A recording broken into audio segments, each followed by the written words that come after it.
Delight IAS पर आप सभी का एक बार फिर से बहुत बहुत स्वागत है। तो तिब्बत के मैटर को लेकर भारत जो है अब थोड़ा सा गंभीर प्रतीत हो रहा है। तिब्बत कहां से कहानी शुरू होकर आज यहां तक पहुंच गया है, तिब्बत की आजादी को लेकर भारत का किस तरह का रिएक्शन है और भारत तिब्बत के मैटर को आज तक उठाने से क्यों बचता रहा है, क्यों अमेरिका ये चाहता है कि तिब्बत में राजनीतिक अधिकार हो या मानवाधिकार हो वो बहाल होने चाहिए, क्यों तिब्बत की आजादी की बात जो है अमेरिका भी करता रहता है। इस पूरे मैटर को थोड़ा सा गहराई से जानने का प्रयास करेंगे। सबसे पहले तो आप लोगों को जो है ज्योग्राफिकल लोकेशन जो है तिब्बत की पता होनी चाहिए। तो तिब्बत है ये बगल में हमारे, आप देख सकते हैं एक समय पर ये एक स्वतंत्र देश के तौर पर होता था, लेकिन आज तिब्बत आपको पता है चीन के कंट्रोल में है ना। जैसे ही चीन आजाद हुआ था ब्रिटेन से, चीन ने तिब्बत को कैप्चर करना शुरू कर दिया था। और तिब्बत के आपको पता है वहां पर एक धार्मिक गुरु हैं दलाई लामा, वो वहां से भागकर उनको भारत आना पड़ा था। और लगभग ये बात है 1958 के आसपास की, और दलाई लामा को भारत ने गेस्ट के तौर पर भारत के अंदर रखा था। आज तक उनको प्रतिनिधि के तौर पर या अतिथि के तौर पर भारत ने रखा हुआ है। अब बात यह है कि एक समय था कि भारत जो है दलाई लामा को वापस कर सकता था। चीन ने भारत को यह बात बोली थी कि आप दलाई लामा को वापस कर दीजिए ताकि चीन और भारत के बीच में रिश्ते खराब ना हो। लेकिन भारत, आपको पता है कि हम लोग अतिथि देवो भव में विश्वास करते हैं। हम इस सिद्धांत में विश्वास करते हैं कि अगर कोई भागकर हमारे पास आया है और वो गेस्ट के रूप में आया है तो उसकी सुरक्षा करना हमारा परम कर्तव्य है ना। तो हमने अपनी सभ्यता के मूल्यों को ध्यान में रखते हुए उनको वापस नहीं किया, और उसके चलते आज भारत और चीन के बीच में 1962 का वॉर भी देखने को मिला। हालांकि कारण सिर्फ और सिर्फ तिब्बत नहीं था, लेकिन सबसे बड़ा कारण तिब्बत का मैटर ही था। चीन को यह महसूस हो रहा था कि भारत जो है दलाई लामा के माध्यम से तिब्बत के मैटर को तूल देना चाहता है ना। तो तब से कहानी खराब हुई, हमने वॉर लड़ा। धीरे धीरे एक समय आया जब तिब्बत का मुद्दा अंतरराष्ट्रीय स्तर पर भी काफी ज्यादा लोकप्रिय हुआ। दलाई लामा बार बार इस मैटर को उठाते रहे कई मंचों से कि जो है तिब्बत के लोगों को अपनी मर्जी से अपना जीवन का अधिकार है, अपनी मर्जी से अपनी जिंदगी को जीने का अधिकार है। तिब्बत में पॉलिटिकल राइट्स जो है वो बहाल होने चाहिए। तिब्बत पर चीन जिस तरह के जो क्रूर अत्याचार करता रहता है उन सब चीजों पर रोक होनी चाहिए। इस तरह की बात जो है दलाई लामा करते रहे। डिफरेंट डिफरेंट कंट्रीज में, चाहे अमेरिका हो चाहे अदर कंट्रीज हो, वहां पर तिब्बत के मानवाधिकारों को लेकर बात होती रही है। आप लोग बहुत अच्छे से जानते हैं कि जो चीन के राष्ट्रपति हैं शी जिनपिंग, वो तिब्बत के मैटर को लेकर बात ही नहीं करना चाहते किसी से। वो ये कहते हैं कि तिब्बत के अगर धार्मिक गुरुओं की भी बात है, चाहे दलाई लामा का मैटर हो या अगले लामा कौन होंगे, ये सब कुछ चीन डिसाइड करेगा। चीन ने वहां पर जनसांख्यिकी को भी बदल दिया है, वहां पर अपने सारे लोगों को बसा दिया है। तिब्बत के लोगों के पास किसी तरह का कोई राइट जो है चीन ने नहीं छोड़ा है। अभी लेटेस्ट हालिया घटनाएं क्या है? सबसे बड़ा इशू ये है कि इस मैटर में, चीन के मैटर को लेकर अभी ये हुआ है कि तिब्बत में ये सुनने को आया है कि चीन जो है तिब्बती बच्चों के साथ बहुत ही ज्यादा क्रूर अत्याचार कर रहा है। ये सेम वैसा मैटर है जैसे जिनजियांग प्रांत में उइगर मुस्लिमों के साथ चीन करता है ना। तो इस तरह की बातें, हालांकि भारत उस मैटर में भी चुप रहा है।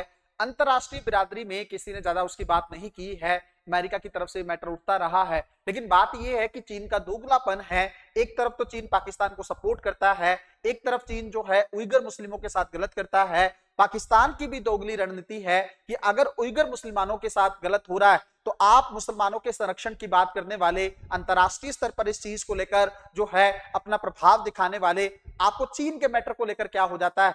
उइगर मुसलमानों के साथ जो गलत चीजें होती हैं चीन के जिनजियांग प्रांत में, वहां पर पाकिस्तान क्यों कुछ नहीं बोलता, वहां पर तुर्की क्यों खामोश रहता है ना। तो ये सोचने वाली बात है।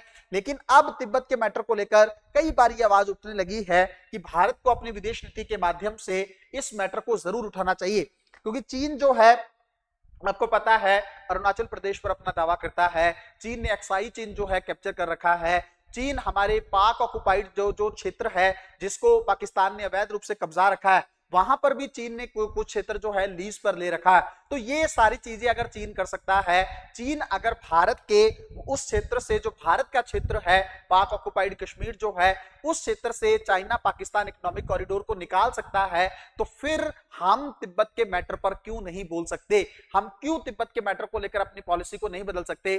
क्यों अंतरराष्ट्रीय स्तर पर हम तिब्बत की चीजों को नहीं उठा सकते? ये सवाल बार बार भारत सरकार से किया जाता रहा है। कई लेखकों ने इस बात को उठाने की कोशिश की, विदेश नीति को बहुत अच्छे से समझने वाले लोगों ने भारत को यह सलाह भी दी है कि भारतीय विदेश नीति संचालकों को इस बारे में जरूर सोचना चाहिए। अब बात यह है कि देखो, तिब्बत के मैटर को अगर हम उठाते हैं तो आप बहुत अच्छे से जानते हैं कि चीन के साथ हमारी सीमा बहुत ज्यादा लगती है। इस सिचुएशन में कहीं ना कहीं पे चीन के साथ हमारे जो रिश्ते हैं और ज्यादा खराब हो सकते हैं, बॉर्डर पर तनाव बढ़ सकता है और भारत नहीं चाहता है कि चीन के साथ जो है सीमा तनाव जैसी चीजें क्रिएट हों, क्योंकि आप बहुत अच्छे से जानते हैं हमने बहुत बड़े बड़े टारगेट्स ले रखे हैं। 2047 में भारत को विकसित बनाना है, जल्द से जल्द तीसरी सबसे बड़ी इकोनॉमी बनाना है, इस तरह की टारगेट्स हैं हमारे। तो जब हमारे इतने अच्छे टारगेट्स हैं तो हम नहीं चाहेंगे कि बिना मतलब किसी चीज को लेकर सीमा पर तनाव क्रिएट हो। अब बात यह है कि अगर चीन लद्दाख में टेंशन क्रिएट करता है, अगर चीन बार बार अरुणाचल प्रदेश की बातें करता है, अगर चीन अरुणाचल प्रदेश की सीमा पर एक गांव बसाने की कोशिश करता है, तब हम लोगों को भी कहीं ना कहीं पे तिब्बत के मैटर को उठाना चाहिए। जिस तरीके से तिब्बत के बच्चों के साथ वहां पर तिब्बती लोगों के मानवाधिकारों का उल्लंघन जो है चीन शरेआम करता रहता है, जैसे वहां पर जनसांख्यिकी को बदलने के लिए चीन लगातार एफर्ट कर रहा है, इन सारी चीजों को हम उठा सकते हैं। ताइवान के मैटर को भी भारत उठा सकता है ताकि चीन पर मनोवैज्ञानिक दबाव क्रिएट किया जा सके। अब बात यह है, अमेरिका इस पूरे मैटर को किस नजरिए से देखता है। मैंने आप लोगों को बताया था कि अमेरिका की सरकार के द्वारा वहां पर एक बिल पारित किया गया जिसके अंदर तिब्बत की आजादी की बात की गई। उसके अंदर, उस बिल के अंदर तिब्बती लोगों के अधिकारों की बात की गई, चीन की आलोचना की गई कि चीन किस तरीके से पावर का यूज करके या मिस यूज करके तिब्बत के लोगों को कंट्रोल करना चाहता है। तिब्बत पहले से भारत और चीन के बीच में एक बफर स्टेट के तौर पर रहा है, तिब्बत एक स्वतंत्र देश के तौर पर रहा है। तो आज चीन क्यों तिब्बत को जो है इतना ज्यादा कंट्रोल करने पर लगा हुआ है, इस चीज को हम लोगों को थोड़ा सा समझने का प्रयास करना होगा। क्या भारत को तिब्बत के मैटर को अंतरराष्ट्रीय स्तर पर उठाना चाहिए? इस चीज को लेकर आप लोग भी कमेंट्स में मुझे बोलते रहते हैं कि सर सरकार को इस तरह की चीजें करनी चाहिए, बट बात उतनी आसान नहीं। आप लोग जानते हैं कि क्वेड में जब भारत जाता है ना तो सबसे ज्यादा परेशानी चीन और रूस को ही होती है ना। भारत जब है I2 U2 जैसे ग्रुप्स में जाता है, सबसे ज्यादा दिक्कत जो है चीन जैसे देश को ही होती है। भारत जब अमेरिका के ज्यादा क्लोज आने की कोशिश करता है तब सबसे ज्यादा परेशान चीन ही होता है। तो अगर चीन के साथ हमें चीजें और ज्यादा थोड़ी सी उलझानी है तब तो हमें इस मैटर को उठाना चाहिए। अदरवाइज भारत जो है जिस तरह की नीति का पालन अभी तक कर रहा है उसी नीति के माध्यम से हम लोग आगे बढ़ सकते हैं। चीन थोड़ा और आक्रामक हो जाएगा। बात डर की नहीं है कि भारत डरता है, लेकिन बात जैसे मैंने आप लोगों को बताया, अभी हमारे सपने कुछ और हैं। हम चाहते हैं कि भारत जल्द से जल्द विकास की यात्रा को तय करे ताकि ये सारी चीजों पर हम लोग बाद में बात कर सकें, है ना। तो तिब्बत का पूरा मैटर अगर आप लोग देखेंगे, जब से भारत आजाद हुआ है तब भारतीय विदेश नीति में काफी इंपॉर्टेंट ये मैटर रहा है। अब धीरे धीरे सरकार भी ये प्रयास कर रही है कि चीन को अगर काउंटर करना है तो इस मैटर को भी धीरे धीरे भारत को उठाने का प्रयास करना होगा। मिलते हैं अगली वीडियो में, तब तक अपना ध्यान रखें, अपनी पढ़ाई को बहुत अच्छे तरीके से करते रहें। बहुत बहुत धन्यवाद।